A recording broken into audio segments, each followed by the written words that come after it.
और पता नहीं इस समाज की एक भ्रांति बहुत बुरी है। हर भ्रांति, हर माँ की इच्छा होती है कि मेरी बेटी को ससुराल ऐसी मिले।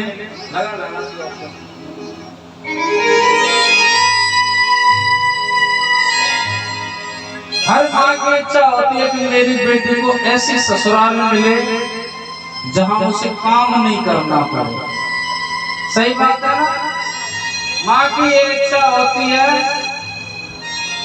कि बेटी को ऐसी ससुराल मिले जहां उसे काम नहीं करना पड़े। और बहू घर में ऐसी चाहिए कि घर का सारा काम करे। सही बात है कि सही बात है? बहू ऐसी चाहिए घर का सारा काम करे और बेटी को ससुराल ऐसी मिले जो उसे काम नहीं करना पड़े। बिल्कुल बिल्कुल। किसी बेटे ने कहा था माता पिता की जिम्मेदारी अगर बेटियों को सौंप दी जाए तो कभी भी किसी के माता पिता अनाथ आश्रम में नहीं जाएंगे। सही बात है? अगर माता पिता की जिम्मेदारी बेटियों को दे दी जाए कि इनकी देखभाल तुमको करनी है, इनकी सेवा तुमको करनी है, तो कभी किसी के माता पिता अनाथ आश्रम नहीं जा सकते। कौन कौन मानता है ये बात सही है? लेकिन मेरा उन बेटियों से और उन लोगों से कहना है जो ऐसा सोचते हैं, ये बिल्कुल गलत सोचते हैं। अगर अपनी बेटी से कहें कि जो हमारा दर्जा है, जो दर्जा आप अपने माता पिता को देते हो उसका आधा दर्जा भी आप अपने सास ससुर को देते हो, तो इस जगत में कहीं भी अनाथ आश्रम नहीं पाएंगे। जाना तो छोड़ो, अनाथ आश्रम कोई चीज होती है वो मिल नहीं सकता साहब कि अनाथ आश्रम क्या होता है। बेटियों पर जिम्मेदारी देने से काम नहीं होगा और किसी की बेटी न्याय नहीं कर सकती। ये सिर्फ कहने वाली बात है। अगर यकीन नहीं तो जो कहते हैं ना बेटियों पर जिम्मेदारी सौंप दो, एक बार जाकर के देख लेना उसके ससुराल में, वह कहना के लिए हमारी जिम्मेदारी समाज देखते हैं कितना करेगी। जितना बहू कर सकती है उतना बेटी कभी नहीं कर सकती। लेकिन गड़बड़ कहाँ है? गड़बड़ अपने घर में ही होती है साहब। हमारी बेटी को ससुराल ऐसी मिलनी चाहिए जिसे काम नहीं करना पड़े बिल्कुल भी, और बहू हमको ऐसी चाहिए जो घर का सारा काम करे। तो भैया वो जो बेटी है ना वो भी किसी के घर की बहू है। आपकी एक बेटी जाती है, दूसरी बेटी आती है, आप अपनी बेटी से मुंह हटा करके आधा मुंह बहू को दे दो, आपको 4 पैर को पूछ देगी, कदम भी नीचे नहीं रखने से।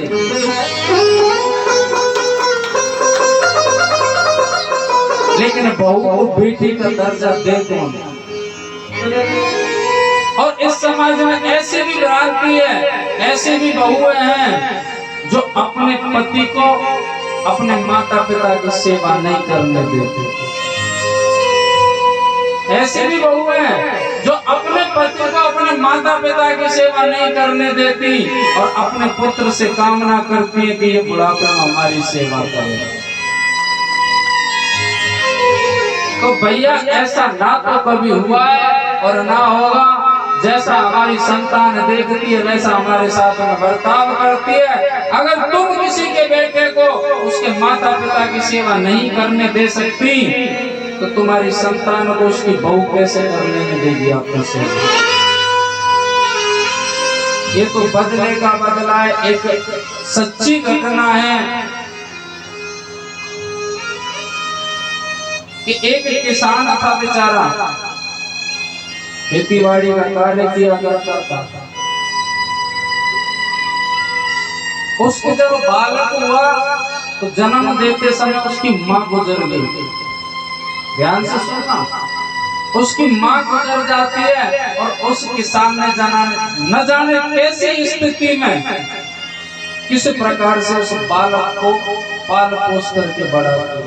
माँ होती नहीं, सब कुछ माता पिता वही था और वो व्यक्ति हर खुशी पूरी करता था, हर इच्छा उस बालक की पूरी करता था, उसको अच्छा पढ़ाया लिखाया, अपने पैरों पर खड़ा कर दिया और विवाह भी कर दिया साहब उसको।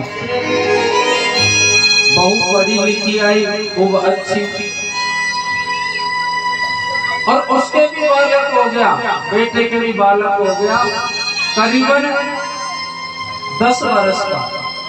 तो कहते हैं बुढ़ापा उस किसान का आ गया बेचारे, और ज्यादातर बुढ़ापे में एक बीमारी लग जाती है, वो है खांसने की। खांसने की बीमारी उनको लग गई, तो कहते हैं रात्रि हो चाहे दिन हो, उनको खांसी होती है तो भैया रोक थोड़ी ना सकती। बेचारे घर कमरे में सोते थे, पत्नी ने अपने पति से कह करके पति के बाप को घर से बाहर निकलवा दिया, बोले बाहर डाल दो इनकी चारपाई, हमको दिक्कत होती है रात को सोने में, ये खांसते हमारी नींद उड़ जाती है। और बेचारा पति ऐसा था जो पत्नी मोह में था, पत्नी से डरता था, चारपाई बाहर निकलवा दी पिता की, तो भैया फांसी है, चारपाई बाहर निकलवा दो, कहीं निकलवा दो, वो बंद थोड़ी ना होगा, वो तो फांसे फिर भी रात को। एक दिन पत्नी कहती है सुनो जी, या तो ये तुम्हारे पिताजी इस घर में रहेंगे या फिर मैं रहूंगा। मतलब साफ साफ है, अगर मुझे घर में रखना है तो तुम्हारे पिताजी को यहाँ से कहीं निकाल कर दूर करो, मुझसे इनकी सेवा नहीं होती, और मुझे रात्रि में बहुत दिक्कत होती है, जब ये खांसते हैं मेरी नींद उड़ जाती है, मेरे सिर में दर्द होता है। पुत्र जानता था कि मेरे पिता ने मुझे कैसी स्थिति में पाला है, लेकिन पत्नी मोह में इतना अंधा था कि पत्नी से कुछ नहीं कह सकता।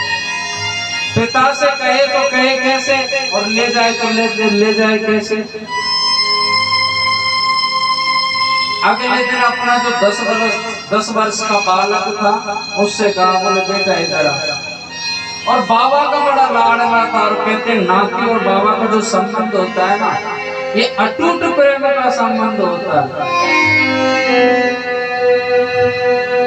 अपने बेटे को बुलाया उसने और उससे कहा कि देख लाला, एक काम कर तू मेरा। बोले क्या? बोले कल तू ये बाबा को बिठा करके कहीं जंगल में ले जाना और ऐसी जगह छोड़ के आना जहाँ जल की व्यवस्था हो और बैठने के लिए स्थान हो, लेटने के लिए। बोले क्यों पिताजी? बोले ये बाबा को जब खांसी आती है तो तुम्हारी माँ को दिक्कत होती है। उसने कह दिया या तो मैं रहूंगी या ये रहेगी। इनकी तो थोड़ी बहुत उम्र बची है, ये चली गई तो मेरा घर बिगड़ जाएगा। कोई बात नहीं, छोड़ गया। और सुन, तुझे मेरी कसम है, तू ये बात बाबा को बताए कि पिताजी ने ये बात कही है। बोले ठीक है कोई बात नहीं। और सुन, एक कम्बल ला करके दिया, बोले ये कम्बल इनको दे आना। बोला ठीक है। अब 10 वर्ष का बालक सुबह जब जागता है, बाबा से कहता है, बोले बाबा चलो आज तो कहीं घूमने चलते हैं। घूमने चलते हैं, बेटा बैठ जाओ।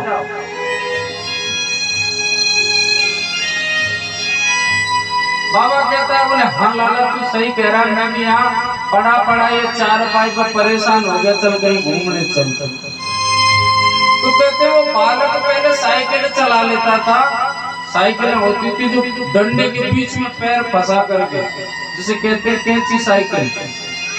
कैरियर पर बाबा को बिठाया और चला करके ले गया।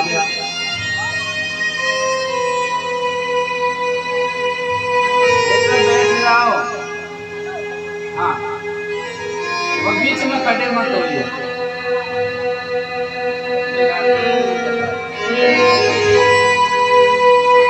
बाबा को कैरियर पर बिठाया और कहते ले जाते। क्या हुआ बेटा आपको?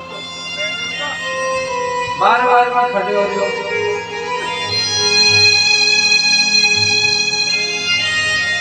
अपने बाबा को साइकिल पर बिठाया, कंबल कैरियर पर बिछा दिया, बाबा को बिठा दिया और घुमाने के लिए वो बालक ले जाता।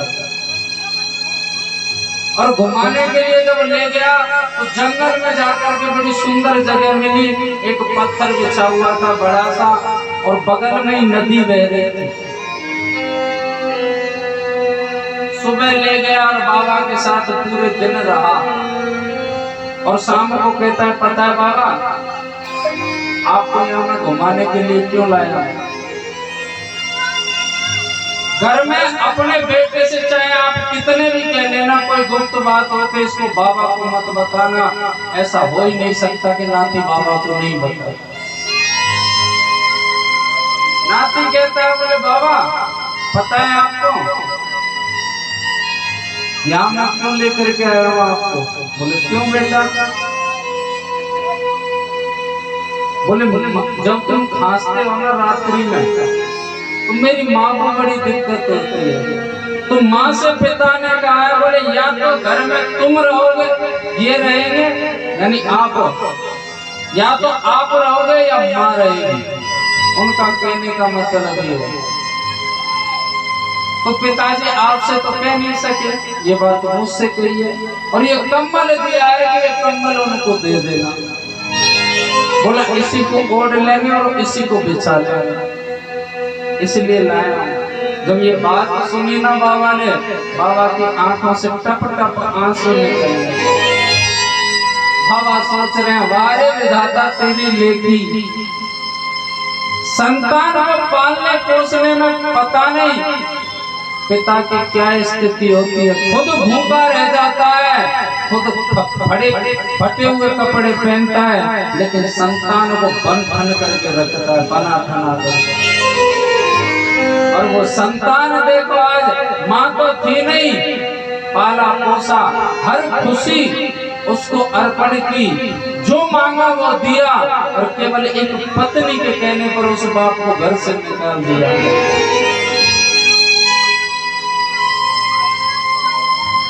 लेकिन बाबा कहते हैं कोई बात नहीं, जो नसीब में है वो तो होगा ही। नाती बाबा के आंसू पहुंच करके कहता, बोले बाबा चिंता मत करो, उन्होंने तो निकाला है, मैं रोज आपके पास आऊंगा और रोज भोजन लेकर के आऊंगा, पूरे दिन तुम्हारे साथ रहूंगा, चिंता मत करो। और ये कंबल जो आपको दिया है ना, इसमें से आधा कंबल मुझे दे दो। बोले क्यों बेटा, आधे कंबल का क्या करेगा? बोले हो सकता है कल को मेरा भी विवाह होगा, मैं भी बड़ा होऊंगा, पिताजी भी बूढ़े होंगे, मेरी स्थिति उस समय कंबल खरीदने की हुई या ना हुई। बोले मतलब? बोले कम से कम ये आधा कंबल दे करके तो भेज सकता हूँ उनको।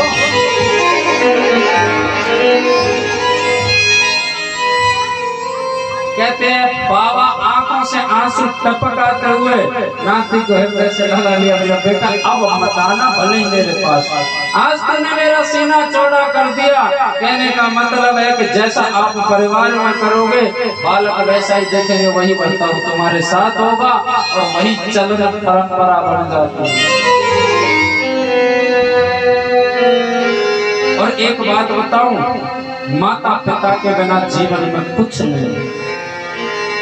नहीं है जीवन में। माता पिता के बिना आप माता पिता को तो भूखा लगा रख रखा है और मंदिरों में जाकर के आप भंडारे बांट रहे हो करोड़ों के, किसी काम के नहीं है। घर के महादेव पार्वती तो भूख से तड़प रहे हैं, प्यासे तड़प रहे हैं, और आप इस महादेव को आप प्रसन्न करने की कोशिश करो तो भैया महादेव को भी प्रसन्न नहीं होंगे।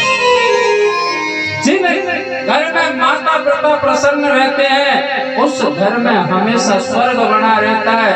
और जिसके माता पिता का अगर हृदय दुख गया, आत्मा दुख गई, वो संतान जीवन में सुख नहीं पा सकती, प्रसन्न नहीं रह सकते। कहते माँ और बेटे का संबंध तो साफ ऐसा होता है जिस संबंध में कोई स्वार्थ नहीं होता। इतना निर्मल और पावन है माँ बेटे का नाम। जितने भी सांसारिक रिश्ते हैं हमारे, इनमें गंध हो सकती है स्वार्थ की, मतलब की, लेकिन माँ और बेटे का एक ऐसा अटूट संबंध होता है जिसमें कोई स्वार्थ नहीं होता, मतलब नहीं होता। माना कि कोई बेटा दूर देश में नौकरी करता हो, बहुत दिन उसको हो गए हो, और माँ के पास में फोन आए कि माँ मुझे छुट्टी मिल रही है, मैं आ रहा हूँ, तो पता है माँ भूले नहीं समाती, प्रसन्नता के मारे, और उस फोन को लेकर के दौड़ी दौड़ी जाती है और बहू को देती है और बहू से कहती है, बोले ले बेटा आ रहा है, बात कर ले, बेटे का फोन है। बेटा कहता है मुझे छुट्टी मिली है, बता तेरे लिए कुछ लाना है। बहू कह देती है मेरे लिए साड़ी ले आना, गहने ले आना, ये ले आना, वो ले आना। बहन से बात करे तो बहन कह देती है मेरे लिए ये ले आना, वो ले आना। भाई से बात करता है, भाई भी कह देता है मुझे ये ले आना। पहले तो सब जब आती है सब दोबारा लौट करके फोन माँ के कान पर जाता है, बता माँ मैं आ रहा हूँ और सबके लिए कुछ न कुछ लेकर के आ रहा हूँ, तेरे लिए क्या लेकर के आऊंगा? तो बताए माँ क्या कहती है कि तू आ जा, अगर तू आ जाएगा ना मुझे संसार की सारी खुशी दौलत मिल जाएगी, और हाँ तू आ रहा है तो ये बता मैं तेरे लिए बना करके क्या रखूं, तू खाएगा क्या? सांसारिक रिश्ते जीव की ओर देखते हैं और माँ केवल पेट की ओर देखती है। साहब कितना निर्मल और पावन है माँ बेटे का नाता, 9 मास गर्भ में धरती उस माँ को शीश झुकाता। माँ कभी बदले की कामना नहीं रखती साहब बेटे से,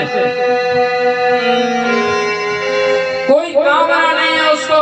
और एक बात बताना, कहते हैं कि कन्या दान किया है हमने, अपनी कन्या का दान किया है। सत्यता यह है कि एक माँ अपने बेटे का दान करती है साहब, कन्या का दान नहीं होता, बेटे का दान होता है। जिस दिन बेटे का विवाह हो जाता है माँ उससे दूरी मनाना प्रारंभ कर देती है कि मेरी बहू को कोई दिक्कत ना आ जाएगी, बीच में रोना ना बने। कभी भी अगर बहू बेटा दोनों कक्ष में होंगे तो बीच में बेगानी नहीं डालेगी। अगर कोई बाहर से आ भी रहा होगा बोले भैया मत जाओ, आराम कर, अगर दे देगा कोई तो खाने की कामना नहीं रखेगी माँ। माँ तो वो है भैया, मेरा कहने का मतलब है कि बुढ़ापे में माता पिता की बुद्धि बच्चों जैसी हो जाती है। उन्होंने न जाने किस प्रकार आपको पाला, कैसी स्थिति में पाला, वो जानते हैं। आज जब आपका दायित्व बनता है कि बुढ़ापे में माता पिता की सेवा करनी चाहिए, देखभाल करनी चाहिए, लोग उसे वृद्धाश्रम में धकेल करके आ जाते हैं। वृद्धाश्रम तो छोड़ो साहब, रोड पर छोड़ करके चले जाते हैं, जाओ घर मत आना। आप सोचिए क्या वो जीवन में खुशी रह सकते हैं? कभी नहीं रह सकते भैया। माता पिता की सेवा जरूर करनी चाहिए, हर किसी को करनी चाहिए।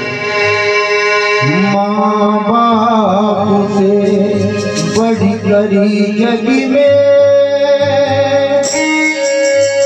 नहीं दूजा कोई खजाना, मुझसे तुझे जन्म दिया रे, उसका नहीं दुखाना, मुझसे तुझे जन्म दिया रे, दिल उसका नहीं दुखाना। करो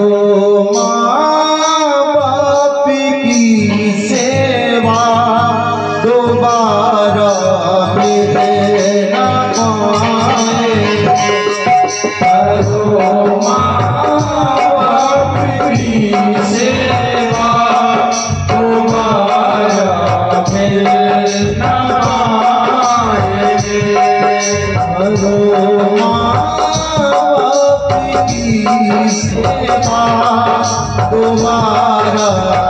मिले ना पाएंगे। करो माँ बाप की सेवा, दोबारा मिल ना पाएंगे। करो माँ बाप की सेवा, दोबारा मिल ना पाएंगे। करो माँ बाप की सेवा, दोबारा मिल ना पाएंगे। हरि के रूप में दोनों, हरि के रूप में दोनों, किसी दिन छोड़ जाएंगे। करो माँ बाप की सेवा, दोबारा मिल ना पाएंगे।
घर में जो तीरथ है दुनिया में, वो तीरथ सारे हैं घर में। भले आनंद जग सारा, भले आनंद गंगाधारा। देखिए, जब तक माँ बाप घर में रहते हैं बड़ी खुशी की बहार रहते हैं। आज चाहे उनकी कदर ना करो, लेकिन वक्त पड़ने पर बहुत रोगे, बहुत याद आएगी। अरे आनंद गंगाधारा, अरे आनंद गंगाधारा, किसी दिन छोड़े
भी सुख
ममता की कहान कहा है तो पिता का दर्जा भी कम नहीं है। तो पिता के लिए क्या लिखा है? ममता की कहान है तो पिता भी कम नहीं प्यारे।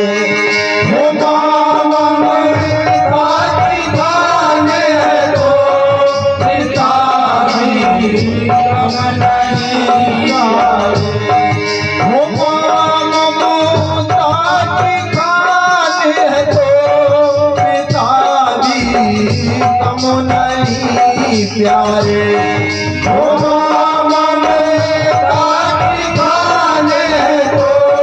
पिता भी कम नहीं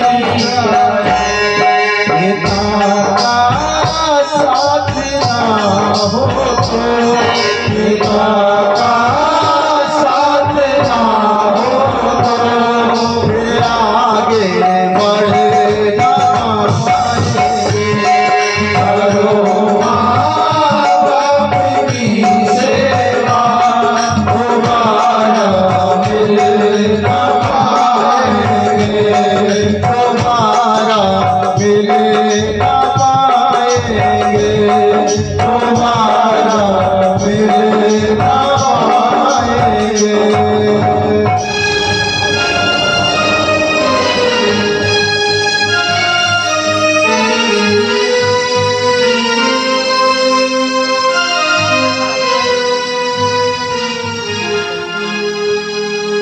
तो मेरा सभी से कहना है कि चाहे बुढ़ापे में माता पिता का स्वभाव कैसा भी हो गया हो, उन्हें ठोकर नहीं लगानी चाहिए,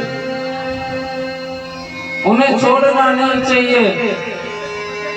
आप कोई भी तीर्थ मत कीजिए, कोई भी यज्ञ मत कीजिए, कोई भी दान पुण्य मत कीजिए, घर के महादेव पार्वती को प्रसन्न रख लीजिए, आपको कभी कोई कष्ट नहीं हो सकता। आपको पुण्य का खजाना मिल जाएगा। लेकिन लोग घर के माता पिता को ठोकर लगाते हैं और देवाधिदेव महादेव माता पार्वती को मनाने चलते हैं, वो कभी नहीं मान सकते।